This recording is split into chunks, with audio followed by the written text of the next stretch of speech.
The dust cloud rose like a prayer into the endless blue sky, kicked up by the hooves of Jake Morrison's wary horse as he made his way down the dirt road that stretched between nowhere and somewhere else. The sun hung merciless overhead, its heat pressing down on his weathered shoulders like the weight of all his regrets. He'd been riding for 3 days straight, leaving behind the ashes of what used to be his ranch, what used to be his life, what used to be everything he'd built with his own 2 hands. The drought had taken it all.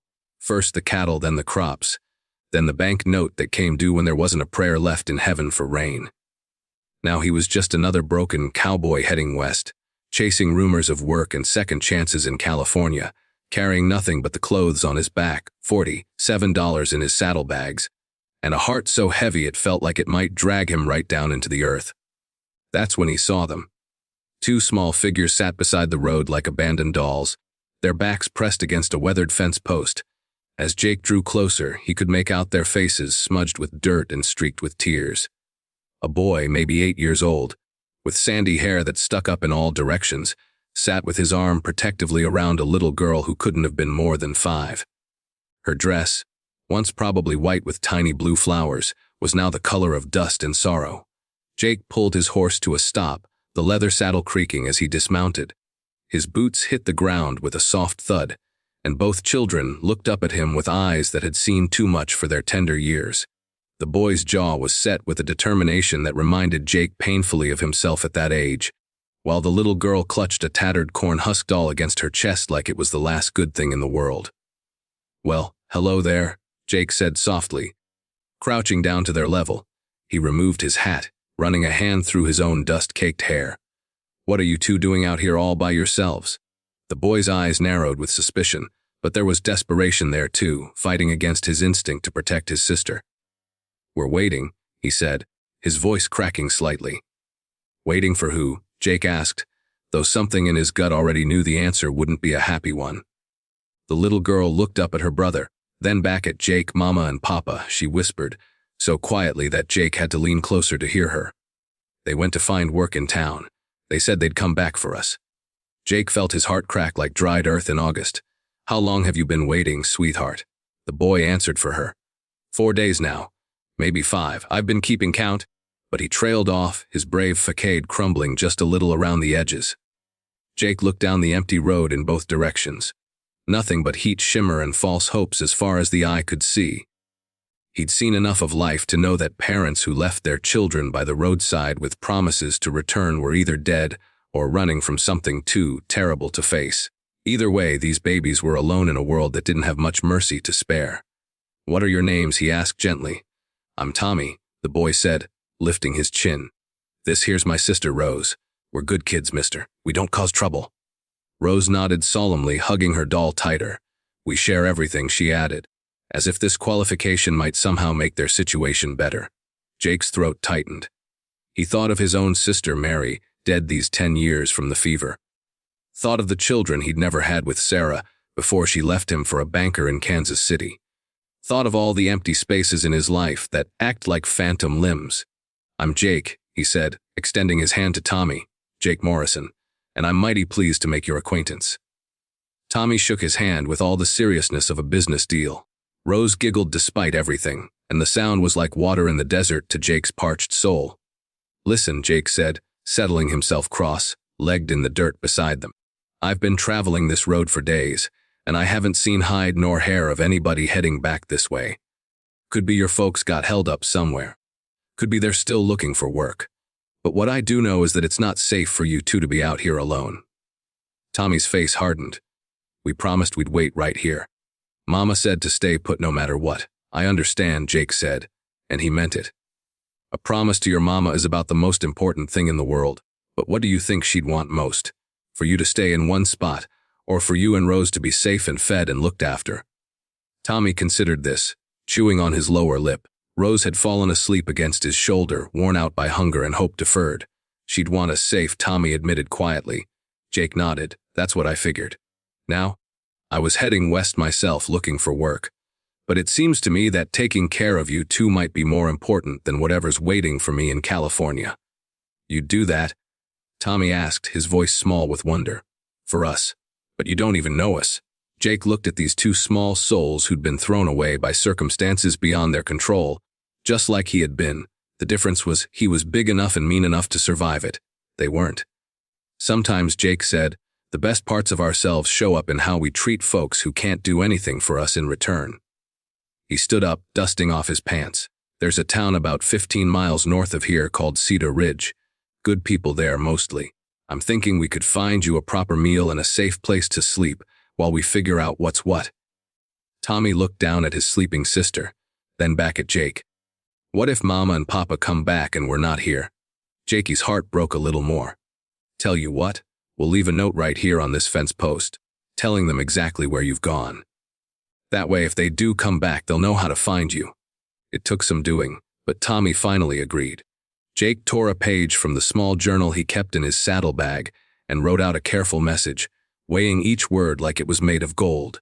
He folded it up and wedged it securely into a crack in the fence post, then lifted Rose onto his horse while Tommy climbed up behind her. The ride to Cedar Ridge took the rest of the afternoon.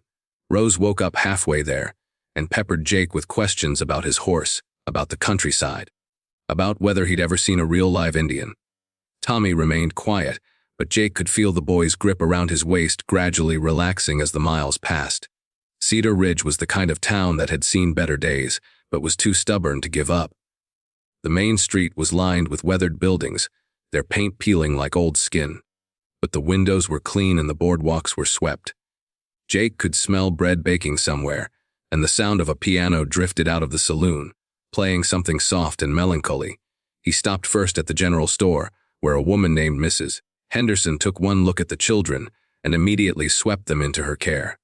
She clucked over their dirty faces and thin frames, producing milk and fresh biscuits from seemingly nowhere while firing questions at Jake about where he'd found them and what his intentions were. They need clothes and shoes, she declared, already measuring Rose's tiny feet with her eyes. And baths. Lord of mercy, when did they last have proper baths? While Mrs. Henderson fussed over the children, Jake found himself explaining the situation to her husband, George, who ran the store. George was a practical man with kind eyes and hands roughened by years of honest work. Happens more than you'd think, George said sadly. Times are hard. Folks do things they never imagined they'd do. Leave behind pieces of themselves they thought they couldn't live without. I can't just leave them, Jake said. But I don't know the first thing about raising children. George smiled. Nobody does when they start. You learn as you go, mostly by making mistakes and hoping they're not the kind that can't be undone. That night, Jake found himself in a room above the general store, watching Tommy and Rose sleep in the first real bed they'd had in weeks. Rose had fallen asleep clutching her corn-husk doll, and a new cloth doll Mrs. Henderson had pressed into her hands. Tommy lay with one protective arm flung across his sister, even in sleep maintaining his role as her guardian. Jake sat in a chair by the window, staring out at the star-filled sky and wondering what the hell he was doing. 3 days ago, he'd been a man with nothing left to lose, ready to chase whatever fortune might be waiting in California. Now he was responsible for 2 small lives that depended on him for everything. The next morning brought complications. The sheriff, a weathered man named Bill Crawford, came calling. He'd heard about the children and had some questions. Jake found himself explaining the situation all over again, this time with the weight of law and authority pressing down on him. Thing is, Sheriff Crawford said, scratching his gray beard, we got to be careful about these situations. Could be those parents are coming back. Could be there's relatives looking for these kids. Could be all sorts of things we don't know about. Could be, Jake agreed. But what we do know is that they were sitting by the side of the road, alone and scared and hungry. The sheriff studied him for a long moment. You seem like a decent sort, Morrison, but taking on somebody else's children, that's a big responsibility. You sure you're ready for something like that? Jake looked through the window at Tommy and Rose, who were helping Mrs. Henderson organize buttons in the store below. Rose was chattering away about the colors while Tommy maintained his serious demeanor, but Jake could see the boy stealing glances at the candy jar on the counter. No, Jake said honestly, I'm not sure about anything anymore, but I'm sure I can't walk away from them. Sheriff Crawford nodded slowly. I'll put the word out, see if anyone's reported children missing. In the meantime, you're welcome to stay in town. George Henderson says you've got experience with horses and cattle. We could use a man with those skills around here. And so Jake Morrison, who'd been running toward an uncertain future, found himself staying put in Cedar Ridge, building something new from the pieces of his broken life.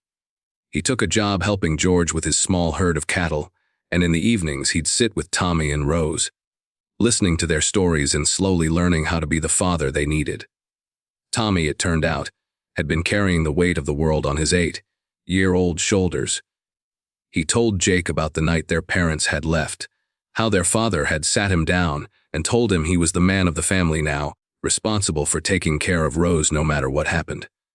"I tried," Tommy said one evening as they sat on the porch behind the general store, watching Rose chase fireflies in the gathering dusk. "I shared my food with her, even when I was hungry too. I told her stories when she got scared at night. I tried to be brave like Papa said." Jake put his hand on the boy's shoulder. "You did good, son. Better than most grown men would have done. But you don't have to carry it all by yourself anymore." Tommy looked up at him with eyes that were starting to trust again. "You really mean to stay? You're not going to leave us too?" The question hit Jake like a physical blow. In that moment, he realized that these children had already lost everyone who was supposed to protect them. The idea of abandoning them now, even with the best of intentions, felt like the worst kind of betrayal. "I'm not going anywhere," Jake said, and as the words left his mouth, he knew they were true. "We're family now, the three of us. And family sticks together." Rose, who'd been pretending not to listen while she chased bugs, suddenly appeared at Jake's knee. "Does that mean you're our papa now?" Jake's throat tightened. "If you want me to be, sweetheart. Would that be okay with you?" Rose nodded solemnly, then climbed into his lap and curled up like a kitten. "I'd like that," she said softly. "I'd like that very much." Tommy took a little longer to come around, his protective instincts warring with his desperate need for security. But slowly, day by day, Jake won his trust. He taught the boy to ride, to rope, to read the weather and the moods of animals. More importantly, he taught him that being strong didn't mean carrying every burden alone. As autumn painted the hills around Cedar Ridge in shades of gold and crimson, Jake realized that his life had taken on a shape he'd never expected. He'd found work he enjoyed, friends who respected him, and a purpose that got him up every morning with something to look forward to. The children thrived under Mrs. Henderson's motherly attention and Jake's steady presence. Rose's laughter became a common sound on the streets of Cedar Ridge, and Tommy slowly shed the weight of premature adulthood, allowing himself to be a child again. But the past had a way of catching up, even in a place like Cedar Ridge. It happened on a cold November morning. Jake was in the barn, tending to a sick calf, when he heard voices in the yard. Unfamiliar voices asking questions. His blood ran cold when he heard Tommy's name mentioned. He walked to the barn door and saw them, a man and woman, travel-worn and desperate, talking urgently with George Henderson. The woman was crying, and the man had his hat in his hands like he was begging for something. Jake's first instinct was to grab the children and run. These had to be their parents, come back after all these months. But as he watched, he saw something that stopped him cold. Tommy and Rose had come out of the store, drawn by the commotion. The moment they saw the adults, they didn't run forward with joy. Instead, they shrank back, fear replacing curiosity on their young faces. That told Jake everything he needed to know. He walked over to the group, placing himself between the strangers and the children. "Something I can help you folks with." The man looked up, his eyes red, rimmed and desperate. "You Jake Morrison, we heard you took in our kids." "I took in 2 children who were abandoned by the side of the road," Jake said carefully. "Children who were hungry and scared and alone." The woman stepped forward. "We didn't abandon them," she said, but her voice lacked conviction. "We went looking for work. We were going to come back. When?" Jake asked. "It's been 4 months. 4 months those babies waited for you." "You don't understand," the man said, his voice rising. "Times have been hard. We lost everything. We thought maybe if we could find steady work, get back on our feet. You thought you could dump your children like unwanted baggage and come back for them when it was convenient," Jake said, his own voice hard as iron. Behind him, he heard Rose whisper, "I don't want to go with them, Papa Jake. Please don't make me go." The word Papa hung in the air like a challenge. The woman's face crumpled, and the man's hands clenched into fists. "They're our blood," the man said. "Our children. You got no right to keep them from us, and you had no right to throw them away," Jake replied. "But the question isn't what anyone has the right to do. The question is what's best for Tommy and Rose." Sheriff Crawford chose that moment to arrive, having been summoned by someone who'd witnessed the confrontation. He looked at the scene, taking in the frightened children, the desperate parents, and Jake standing protectively between them. "This is a delicate situation," the sheriff said slowly. "Legally, blood relations have certain rights." But he looked at Tommy and Rose, saw the fear in their eyes, the way they pressed close to Jake like baby birds seeking shelter. But the welfare of the children has to come first. What followed were the hardest days of Jake's life. Lawyers were summoned from the county seat. Papers were filed. Arguments were made. Through it all, Jake held onto the children, and they held onto him, all three of them terrified that the family they'd built might be torn apart by legal technicalities and blood relations. The parents, Jake learned, had indeed been looking for work, but they'd also been running from debts and broken promises. They'd convinced themselves that leaving the children temporarily was the responsible thing to do, but temporary had stretched into months, and now they were back, driven more by guilt and desperation than by love. In the end, it was Tommy who settled the matter. When the judge asked him what he wanted, the 8-year-old stood up in that courtroom with all the dignity of a man and said, "I want to stay with Papa Jake. He never left us. He never made us wonder if we were wanted. He made us a family." Rose, too young to fully understand the proceedings, simply climbed into Jake's lap and refused to be moved. The judge, a wise man named Samuel Barnes, looked at the parents with something like pity. "I can see that you love your children," he said. "But love without responsibility isn't enough. These children have found stability and care with Mr. Morrison. Unless you can provide compelling evidence that their current situation is harmful to them, I'm inclined to leave them where they are." The parents left town that same day, defeated by their own choices. Jake felt sorry for them, but not sorry enough to sacrifice the children's well-being for their peace of mind. As winter settled over Cedar Ridge, Jake found himself legally and officially the father of Tommy and Rose Morrison. The papers were signed, the adoption finalized, and the three of them settled into their new life with a sense of permanence that felt like coming home after a long, difficult journey. On Christmas Eve, as snow fell softly outside their little house behind the general store, Jake tucked his children into their beds and marveled at the turns his life had taken. A year ago, he'd been a broken man with nothing left to lose. Now he was a father, a pillar of his community, a man with a future worth living. Rose was already asleep, her new dolls arranged carefully beside her pillow. Tommy, however, was still awake, staring at the ceiling with thoughtful eyes. "Papa Jake," he said softly. "Yeah, son." "Do you think Mama and Papa, our first ones, do you think they're okay?" Jake considered the question carefully. Tommy was growing up, old enough now to wrestle with complex emotions and difficult truths. "I hope they are," Jake said honestly. "I hope they find what they're looking for and learn how to be happy. But mostly, I hope they understand that sometimes the bravest thing you can do is make sure the people you love are safe, even if it means stepping aside for someone who can take better care of them." Tommy nodded, processing this. "I'm glad they left us," he said quietly. "Not because I don't love them, but because if they hadn't, we never would have found you." Jake felt tears sting his eyes. "I'm glad too, son. You and Rose, you saved me just as much as I saved you, maybe more." As the years passed, Jake watched his children grow into remarkable young people. Tommy developed into a fine horseman and a natural leader, but never lost his protective instincts or his capacity for kindness. Rose grew into a spirited, intelligent girl who could charm the birds from the trees and had a gift for bringing out the best in everyone around her. Jake built them a proper house on the outskirts of Cedar Ridge, with a barn for the horses and a garden where Rose liked to grow flowers. He taught them both to read and write, to work hard and treat others with respect, to never give up when times got tough, and to always leave room at their table for someone who needed a meal. Sometimes, in the evenings when the work was done, and they sat together on their porch watching the sun set over the vast western sky, Jake would think about that day when he'd first seen two small figures by the roadside. He'd been running from his old life then, convinced that he had nothing left to offer the world.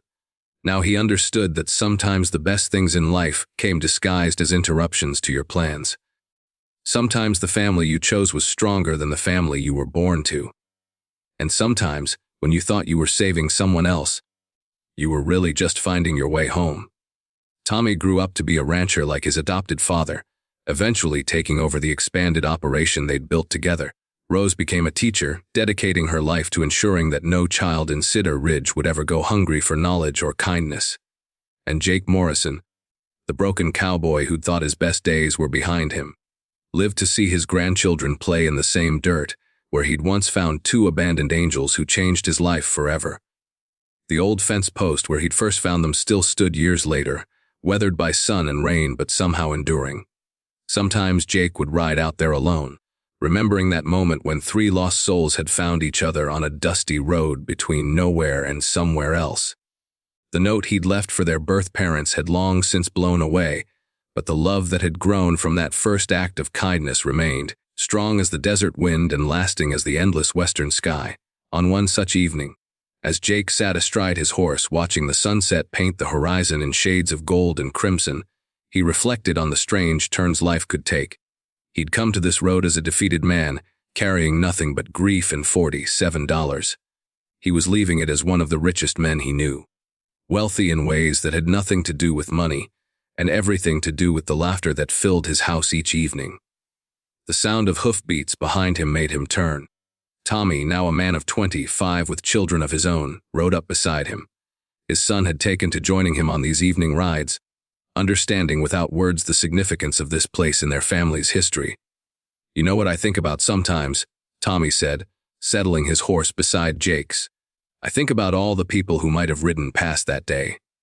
All the folks who saw two kids by the roadside and just kept going, figuring it wasn't their problem." Jake nodded. "I almost did the same thing," he admitted. "Part of me wanted to just keep riding, pretend I hadn't seen anything. Would have been easier. But you didn't," Tommy said simply. "You stopped. You asked who we were waiting for. And when you found out the answer was nobody, you decided to become somebody for us." They sat in comfortable silence for a while, watching the stars begin to appear in the darkening sky. Finally, Jake spoke again. "Your Mama Rose is teaching her first class next week," he said, pride evident in his voice. 23 children, including some who don't speak a lick of English yet. She's got lesson plans spread all over the kitchen table, planning ways to make sure every single one of them feels welcome. Tommy smiled. She always was determined to fix the whole world's problems. Remember when she was 7 and tried to adopt every stray cat in 3 counties, and you helped her hide them in the barn until I found out?" Jake laughed. "Lord, we must have had 15 cats at one point." 16, Tommy corrected. "You never did find the orange tabby she kept in the hay loft." They shared the easy laughter of family, of people who'd weathered storms together and come out stronger on the other side. As they turned their horses toward home, Jake felt a profound sense of completion, not the kind that came from finishing a task, but the deeper satisfaction of a life well lived, of chances taken and love freely given. The lights of Cedar Ridge twinkled in the distance, welcoming them home. Rose would be there waiting with dinner warming on the stove and stories about her preparations for the new school year. Tommy's wife Sarah would be there with their baby daughter, another generation to carry forward the legacy of kindness that had started on this very road. As they rode through the gathering darkness, Jake Morrison understood that he'd never really been lost at all. He'd just been taking the long way around to find where he belonged. And sometimes, the most important thing you could do was be in the right place at the right time to ask a simple question: who are you waiting for? Because in the end, they'd all been waiting for each other. They just hadn't known it yet. The dust settled behind their horses as they headed home, leaving the old fence post standing sentinel in the darkness, holding its memories close and waiting for the next soul brave enough to stop and ask the right question at exactly the right moment.